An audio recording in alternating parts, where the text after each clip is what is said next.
জোর দাবি জানাবো সরকারের কাছে যে যারা ক্রিমিনাল অ্যাক্ট করবে তাদেরকে আইনের আওতায় এনে বিচারের দাবি জানাচ্ছে, আর যারা নিয়মতান্ত্রিক শ্রমিক আন্দোলন করছেন তাদের প্রতি আমাদের শ্রদ্ধা। এটিকে আমরা সাপোর্ট করি। আমরা আলোচনার মাধ্যমে সমস্ত সমস্যার সমাধান করার প্রচেষ্টা আমরা সবসময় করেছি, এখনো করে যাচ্ছি। কিন্তু আইনকে নিজের হাতে নিয়ে এটা গান পয়েন্টে একটা মানুষকে ব্ল্যাকমেইল করা, হামিম বা নিপা ফ্যাক্টরি বা অন্য যেসব ফ্যাক্টরিতে ভাঙচুর হয়েছে আমরা তার তীব্র নিন্দা জানাই এবং আইন প্রয়োগকারী সংস্থা তথা বাংলাদেশ সরকারের কাছে আমরা জোর দাবি জানাচ্ছি যারা ভাঙচুর, অগ্নিসংযোগ এসবের সাথে লিপ্ত ছিল তাদের বিরুদ্ধে আইনানুগ ব্যবস্থা নেওয়ার জন্য আমরা সরকারের কাছে আহ্বান জানাচ্ছি। যারা নিরীহ শ্রমিক, যারা কাজ করতে চায়, আমাদের মতদ্বৈতিত থাকবে, আমাদের মত পার্থক্য থাকবে, সেটি শান্তিপূর্ণ আলোচনার মাধ্যমে আমরা সমাধানের পথ খুঁজব। এটি হওয়া উচিত আমাদের প্রত্যেকের। আমরা দেখেছি আপনারা যারা নিয়মতান্ত্রিক আন্দোলনে বিশ্বাস করেন তারা সব সময় আমরা একসাথে বসে সমস্যার সমাধান করেছি। আগামী দিনেও আমরা যাতে এটি অব্যাহত রাখতে পারি আমাদের আলোচনা। আমি ধন্যবাদ জানাই শ্রম মন্ত্রণালয় এর সম্মানিত মন্ত্রী এবং আমাদের বাণিজ্য মন্ত্রী এবং বাণিজ্য সচিব এবং শ্রম সচিব সহ স্পেশালি এই মন্ত্রণালয় এই ছুটির দিনেও তারা আমাদেরকে ডেকেছেন, কাজ করেছেন। এর জন্য আমাদের সেক্টরের পক্ষ থেকে এবং বিজনেস কমিউনিটির পক্ষ থেকে আপনাদেরকে আমরা ধন্যবাদ জানাই এবং শ্রমিক নেতৃবৃন্দকে আবারও অনুরোধ করছি, নিয়মতান্ত্রিক আন্দোলন একটি জিনিস, আপনারা আইএলও রেটিফাইড কান্ট্রি এটা, সুতরাং নিয়মের বহির্ভূত একজন শ্রমিক যদি মনে করেন যে উনি কাজ করতে পারছেন না বা কাজ করবেন না, তার উচিত হবে তার পাওনাদি দেশের প্রচলিত আইন অনুযায়ী মিটিয়ে নেওয়া। সেই সংগঠনের কাছ থেকে সেই ব্যাপারে আপনাদের কাছে বিষয়টি আসতে পারে, বিজিএমই এর কাছে আসতে পারে। নিষ্পত্তি না হলে বাংলাদেশ সরকারের শ্রম মন্ত্রণালয় আছে, সেখানে আসবে, এসে সেটি নিষ্পত্তি হবে। কিন্তু কোনো কারণে বাংলাদেশের সম্পদ যেটি, এটি কোনো ব্যক্তির সম্পদ নয়, এটি রাষ্ট্রের সম্পদ, সেটিকে রক্ষণাবেক্ষণ করা রাষ্ট্রের দায়িত্ব।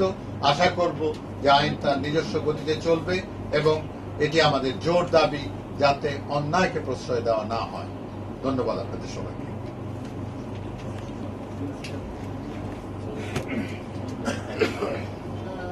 আমি অনুরোধ করব যে শ্রমিক নেতৃবৃন্দের মধ্যে থেকে আপনাদের বক্তব্য যদি বলার থাকে আপনারা প্লিজ একজন একটু কথা বলতে পারেন। সামনে গিয়ে বললে ভালো, আমরা একটু পাচ্ছি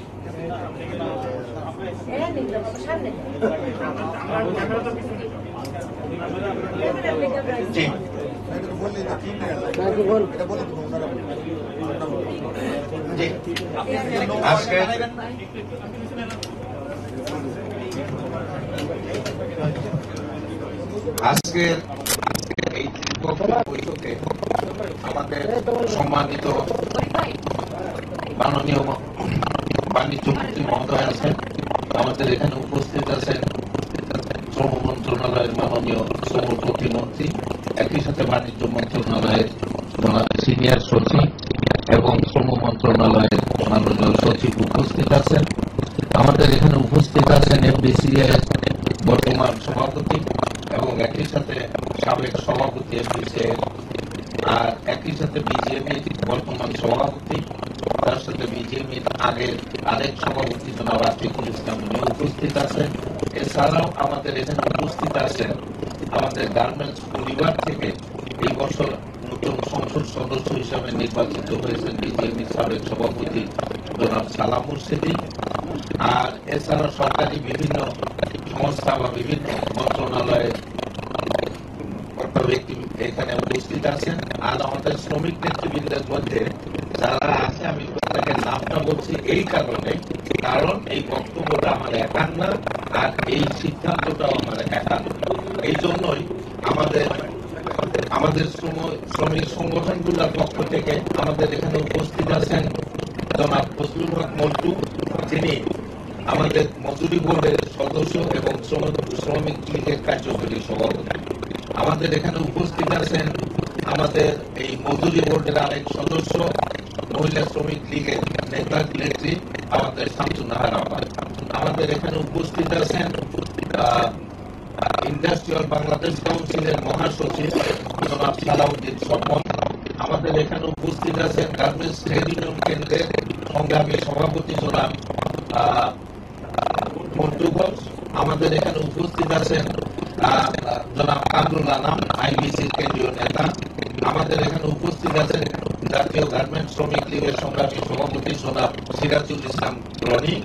আমাদের এখানে উপস্থিত আছেন গার্মেন্টস শ্রমিক লীগের সংগ্রামী নেত্রী জনাব রহিমা আক্তার সাথী।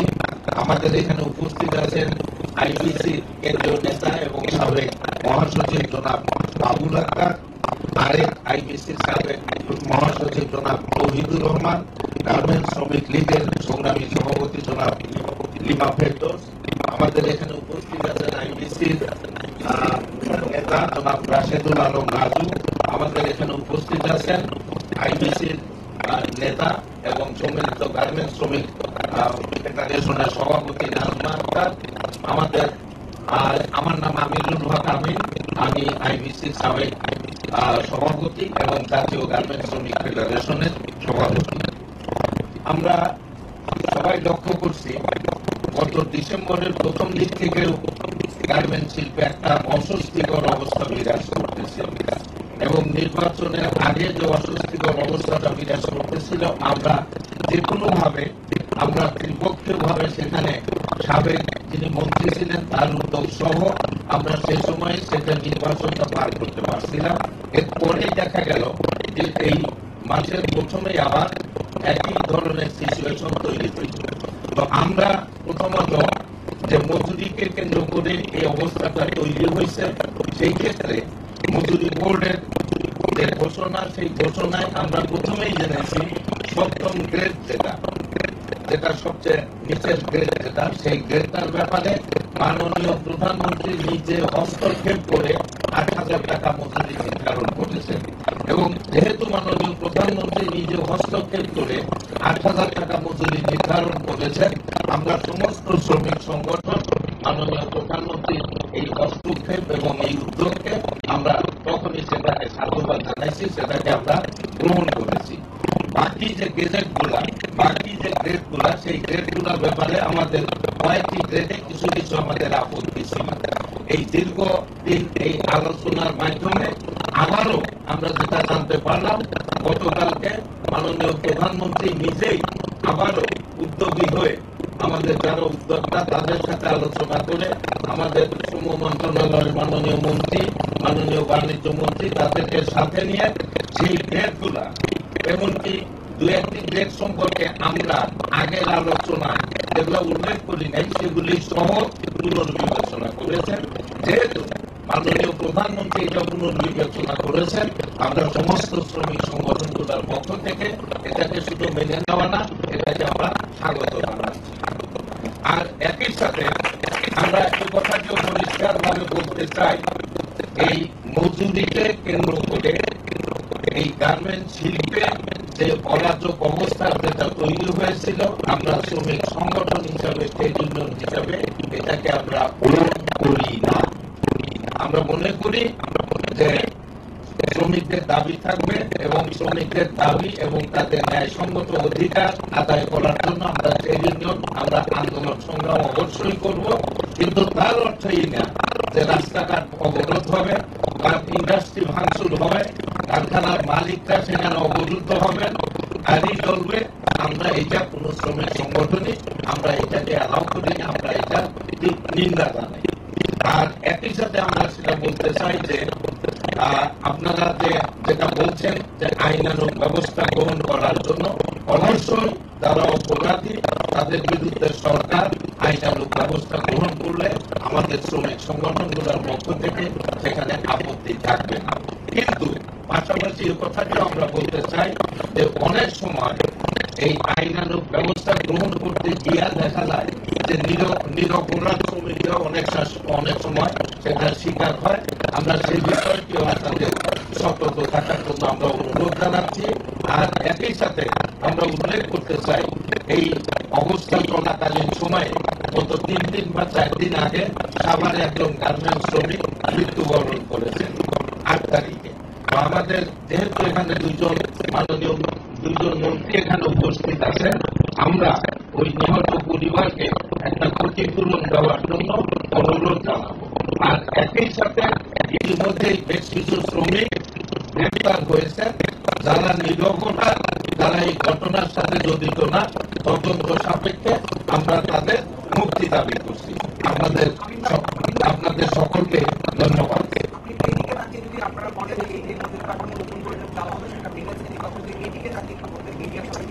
জি, আমরা মজুরি কাঠামোর ব্যাপারে প্রথমেই বলেছি যে মজুরি কাঠামো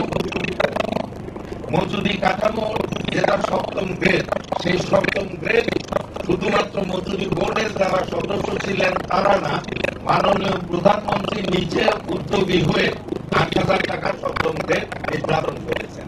আর তখনই আমরা সমস্ত শ্রমিক সংগঠন আমরা সেটাকে স্বাগত জানিয়েছি এবং সেটা গ্রহণ করেছি। অন্যান্য গ্রেডগুলোর বিষয়ে আমাদের শ্রমিকদের আপত্তি ছিল, আমাদেরও কিছু আপত্তি ছিল। সেটি আমারও মাননীয় প্রধানমন্ত্রী গতকালকে সেখানে উদ্যোগী হয়ে যে কিছু কিছু জায়গায় আমাদের যে আপত্তি ছিল সেই আপত্তিগুলো বিবেচনায় এনে মাননীয় দুইজন মন্ত্রীর উপস্থিতিতে সেগুলোর সমন্বয় সাধন করেছেন। তাই বর্তমানে এই সমন্বয় সাধন সহ যে মজুরি বোর্ডের যে 7টি গ্রেড যেটা নির্ধারণ হয়েছে, আমরা উপস্থিত সমস্ত শ্রমিক সংগঠনগুলোর পক্ষ থেকে এই গেজেটকে আমরা অভিনন্দিত করছি, আমরা এর সপক্ষে অবস্থান গ্রহণ করছি। আপনাদের সকলকে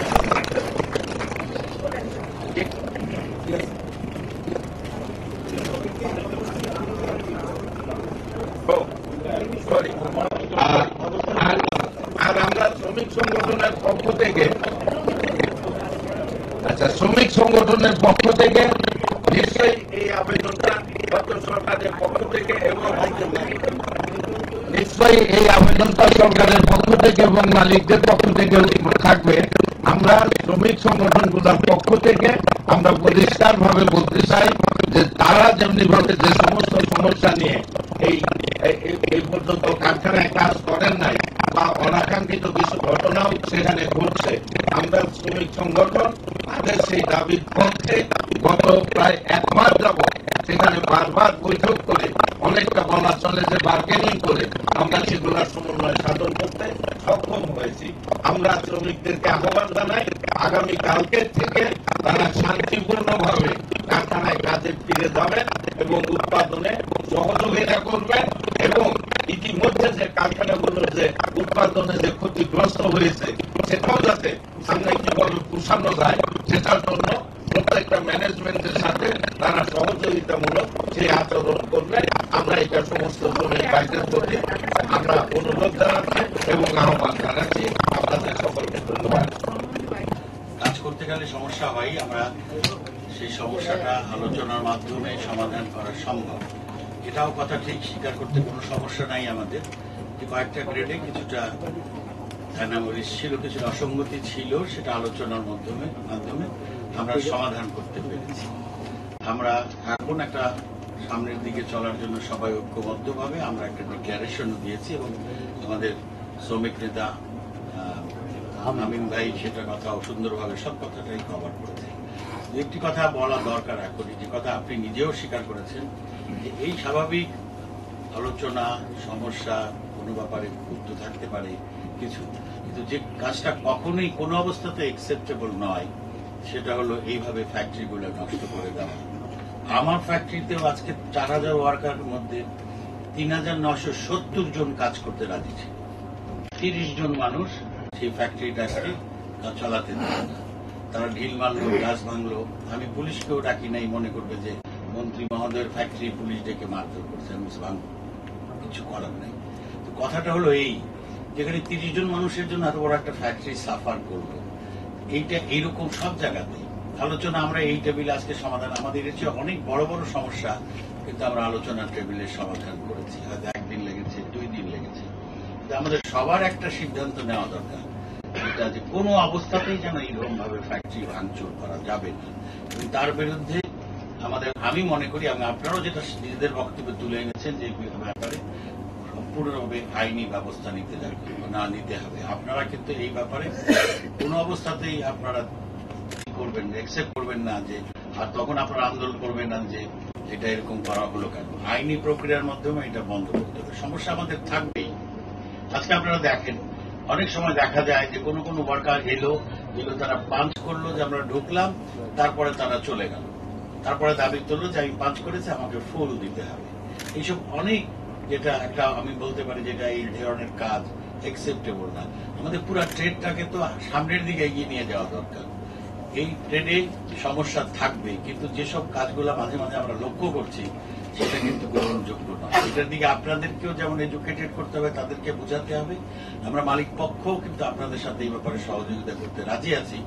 আমাদের একটা সুস্থ আন্দোলন হোক, কিন্তু এই ভাঙচুর অন্যায়ভাবে করা এইটাকে কিন্তু কেউ অ্যাকসেপ্ট করতে পারবো না। এই ক্ষেত্রে কিন্তু আমাদের এবং আপনারা যে কথাটা বললেন, আপনাদের সুরে সুর মিলাই বলতে চাই, আইনগত ব্যবস্থা নেওয়ার ক্ষেত্রে কিন্তু আমরা অত্যন্ত কঠোর অবস্থান নেব। কোন অবস্থায় এই ট্রেডটাকে আমরা এইসব সন্ত্রাসের কাছে আমরা করতে রাজি না। 10 টাকা, 20 টাকা, 50 টাকা, 100 টাকা, 200 টাকার প্রবলেম থাকতেই পারে। আমরা তো টেবিলে বসে সেটা সেটেল করবো। আর অধিকাংশ শ্রমিক কাজ করতে যায় 2-4 জনের জন্য কিন্তু এই ঘটনা ঘটছে।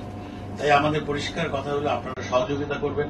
কোন অবস্থাতেই যেন এই ধরনের কর্মকাণ্ড না হয়। আমরা আজকে সুন্দরভাবে সত্যি অ্যাপ্রিসিয়েট করি, আলোচনা হয়েছে, শক্ত কথা হয়েছে। যারা আজকে আপনারা আলোচনায় এসছেন, আজকে আমি মন্ত্রী হিসাবে এখানে বসছি, গত 20 বছর ধরে কিন্তু আমি আপনাদের সাথেই বসেছি। আমি বহুবার আলোচনা করেছি, মন্টুদা বহুবার আমার অফিসে এসেছিল, আমার কাছে সাথে কথা বলে গেছে, বিভিন্ন সমস্যা নিয়ে কথা বলেছে। রনি এসেছে, আর অনেকে এসেছে। আমিন ভাইয়ের সাথে মনে আছে আমরা ব্যাংককেও গিয়েছিলাম একটা শ্রমিক সেমিনারে। এই দিনগুলোতে আমিও পাঠ করে আসছি আপনাদের সাথে, এবং চেষ্টা করেছি শ্রমিকদের ব্যাপারটা সিম্প্যাথেটিকে দেখার জন্য। আজকেও যখন কথাটা তুলেছেন আপনারা এই 7ম 6ষ্ঠ গ্রেডে, তখন কিন্তু আমরা মনে করেছি যে ঠিক আছে, অ্যাটলিস্ট তাদের অনারটুকটা আমাদের দেওয়া উচিত। তারা কথাটা যখন তুলেছে, যদিও আমাদের এফোর্ট লেভেলের বাইরে চলে যাচ্ছে, তারপরেও রেসপেক্ট করার জন্যই কিন্তু আমরা এই কাজটা করেছি। তাই আপনাদের কাছে একবারে পরিষ্কার আহ্বান যে আপনারা সবকিছু করেন, কিন্তু এই ভাঙচুর, এই বেআইনি কাজকে আপনারা অ্যাকসেপ্ট করবেন না। এই ব্যাপারে আপনারা সবাই আইনি পদক্ষেপ নেওয়ার পক্ষে থাকবেন। এটি আমার কথা, আর বিশেষ কোনো কথা নেই। আপনাদের সবাইকে ধন্যবাদ। আর আমিন ভাই যেটা বলেছে যে শ্রমিক মারা গেছে, তাকে কম্পেনসেট করার জন্য এই ব্যাপারে আমাদের ওয়েলফেয়ার ফান্ড আছে, তারপরে বিভিন্ন কিছু আসে, বোধহয় 5 টাকা যেটাই টাকাই পাই, সব টাকার বাইরে আমি ব্যক্তিগতভাবে তাকে আরো 1 লক্ষ টাকা দিব, সেটা তাদের সমস্ত হিসাবের বাইরে। সবশেষে আপনাদেরকে ধন্যবাদ জানাই, আপনাদের এই সেন্সিবল ডিসিশনে সবার একমত। কালকে থেকে আমরা সবাই যেন ফুললি ট্রাই করি, এবং যে কথা মনে করছে অত্যন্ত সুন্দর কথা বলেছেন, যে লসটা হয়ে গেছে আমাদের এই কারণে, এই কথাটাও মেসেজটাও যাওয়া দরকার সুন্দরভাবে, যে সবাই চেষ্টা করে যেন এই গ্যাপটা আমরা পূরণ করতে পারি। এইটা আমাদের জন্য অত্যন্ত জরুরি। কারণ অনেক ফ্যাক্টরি, আজকে সকালে একটা ফ্যাক্টরি বলেছে 90,000 পিস সম্ভবত আমার ইয়ারে পাঠাতে হবে, আমি শেষ হয়ে যাব। এইটা আপনাদের কাছে বিশেষ অনুরোধ, আপনারা সবাই এই ব্যাপারে একটু পজিটিভ স্ট্যান্ড নেবেন। আমি ধন্যবাদ জানাই আমাদের ব্যবসায়ী নেতৃবৃন্দকে, এপিসিসি প্রেসিডেন্ট আমাদের মহিউদ্দিন সাহেবকে। গত 7 দিন ধরেই কিন্তু এই পিছনে অক্লান্ত পরিশ্রম করে যাচ্ছে। আর আমাদের মাননীয় মন্ত্রী আবার, উনিও শ্রমিক পক্ষের লোক, তারপরেও কিন্তু আমাদেরকে বসে বারবার আমাদের সাথে বসে কাজকর্ম শেষ করে দিয়েছে। আমাদের 2জন সেক্রেটারি, আমাদের লেবার সেক্রেটারি এবং আমাদের কমার্স সেক্রেটারি, তারাও সময় দিয়েছে। সবার প্রতি আমার কৃতজ্ঞতা। এবং সবশেষে আমাদের যারা সাংবাদিক বৃন্দ আছেন, চ্যানেলের বিভিন্ন প্রতিনিধি আছেন, আপনাদের কাছে আকুল আবেদন, এই নিউজটা আপনারা পজিটিভলি প্রচার শুরু করেন। আমাদের সবার দায়িত্ব, মিলিত দায়িত্ব এই অবস্থা থেকে উপরে উঠে আসা। দয়া করে আপনারা এই কথাটা এখন থেকে চালু করেন, সো দ্যাট কালকে থেকে যেন কোথাও সামান্যতম সমস্যা, অনেক কাজ করতে পারে। একটু জানিয়ে দেন কবে প্রোগ্রাম, মানে সংশোধনটা কিভাবে হবে, শ্রমিকরা কোন মাসে? আচ্ছা, যে কথা বলছি, টাকাটা আগামী জানুয়ারি মাসে যখন বেতন পাবেন এই হিসাবেই হবে, এবং এই গত মাসে যেটা পাবে ফেব্রুয়ারি মাসে যখন বেতন পাবেন আবার এই টাকাটাও তখন আলাদাভাবে সেই সাথে সমন্বয় করে দিয়ে দেওয়া হবে, এটাও পাবেন। আর এই হিসাবে সামনের মাস থেকে বেতনগুলো সব পাবে। সব টাকাই তারা পেয়ে যাবে। না না না, এইটা ডিসেম্বরের 1 তারিখ থেকে যেটা হয়েছে সেইখানে যে শর্টফলটা হয়ে গেছে এই ক্যালকুলেশনে এই টাকাটা আমরা আগামী মাসের ভেতরের সাথে আলাদাভাবে দিয়ে দেব, আর এই হিসাবেই তারা এই হিসেবে পাবে। এই পুরোপুরি 1 ডিসেম্বর থেকে এইটা কার্যকর। ক্লিয়ার তো, ব্যাপারটা ক্লিয়ার। হ্যাঁ, গেজেট হবে, নতুন করে গেজেট হবে। এটা 2 দিন বা 3 দিন আমাদের সেক্রেটারি ম্যাডাম বলেছেন যে 2-3 দিনের মধ্যে উইদিন এ উইক এটা পরিষ্কার হয়ে যাবে। ঠিক, সবাইকে ধন্যবাদ আপনাদের সহযোগিতা।